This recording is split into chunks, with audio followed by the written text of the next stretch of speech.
What is up, guys? How's it going? In this video I'll be reviewing the Moto 360.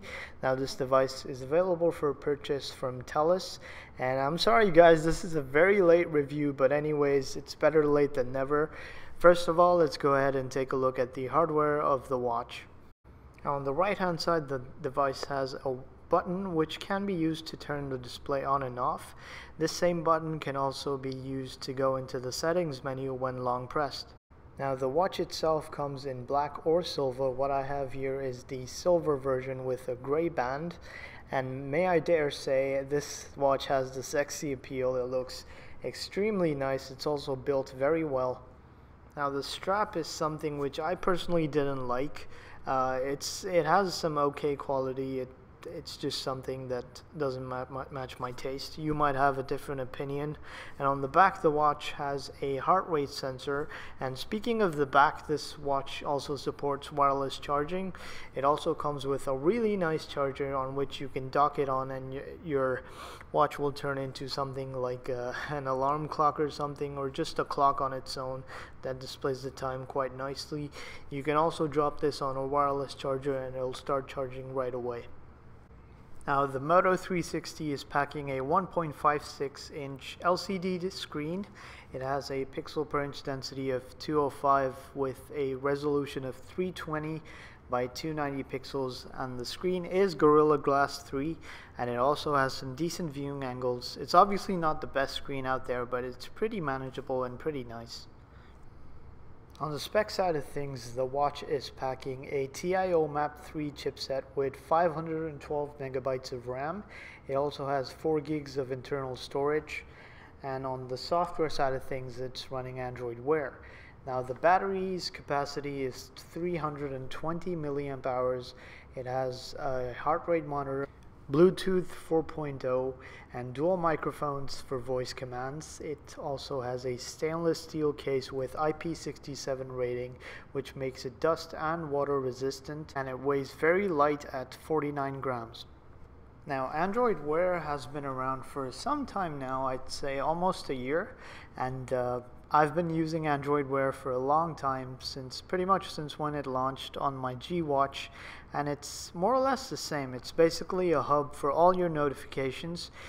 You can interact with some notifications, such as you can see WhatsApp here. I can make a call and reply. Viber, you can do the same. Some apps allow you to interact with the notifications you get, and some apps allow you not to. All you can do is open on phone. You can also perform voice searches when the watch's display is on. Now this is always listening for your voice. You can just say "Okay Google" and ask a question, and it can give you a nice card with some information, and it's mostly accurate because it's coming from Google. And sometimes you have the option to look between searches, or mostly you can just open it on your phone.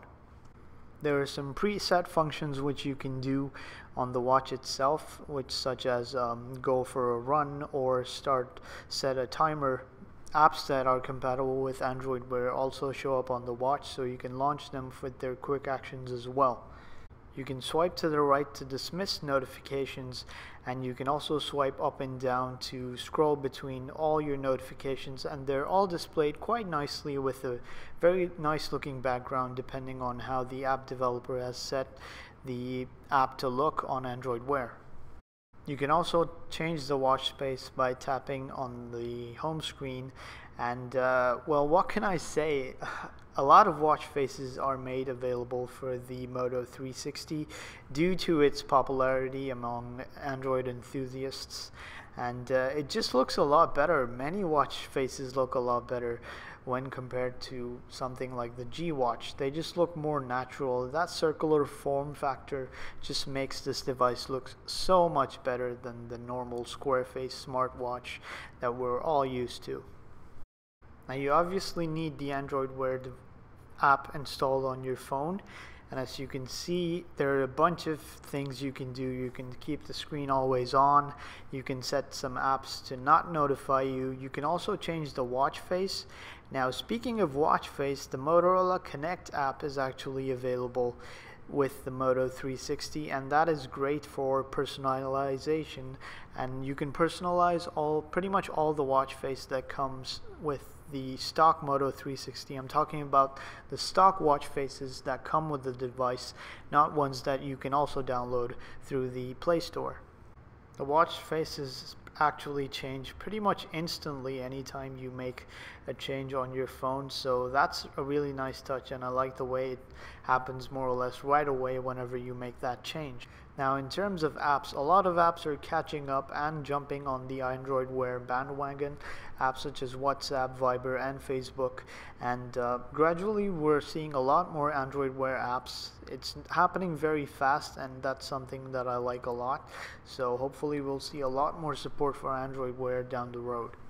Now, in terms of performance and usability, I'm quite sad that Motorola chose the TI-OMAP processor, which is I think almost 4 years old, and initially when the Moto 360 launched, it had dreadful battery life and pretty much a very bad experience in performance. But I'm happy to tell you that the battery life lasts almost a day now. I'd say pretty much 1 day now, depending on your screen on time and usage, and performance has also been quite nice, although I did find a few hiccups every now and then here and there, but overall performance was very nice, very smooth and buttery, and I really enjoyed the experience on the Moto 360.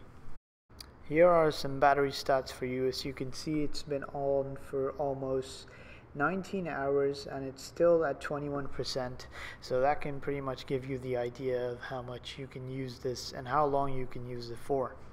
Now, if you haven't noticed already, the watch has a tiny black bar on the bottom, but it's barely noticeable, and I even forgot it was there while using the Moto 360. Now, to sum up my review, I feel that Motorola has really hit big on design with the Moto 360 here. It's made it look a lot more like a traditional watch than something like a smartwatch compared to something like the G Watch or even the Samsung Gear Live. Android Wear is still in its infancy, and hopefully we'll see a lot more stuff from Google, and personally I'm very excited to see the version 2 or the second version or whatever they'd call it of the Moto 360. Hopefully it won't have the black bar anymore, it'll have a better design, a better build quality, and definitely something that we all need, a better battery life. Anyways guys, that's pretty much it for my review. If you liked it, please feel free to give it a thumbs up, and do subscribe to stay tuned to more of my stuff. If you have any questions, you can leave them in the comment section below, or you can follow me on any of my social media accounts. Thanks for watching, and I'll see you all in the next one. Take care. Bye bye.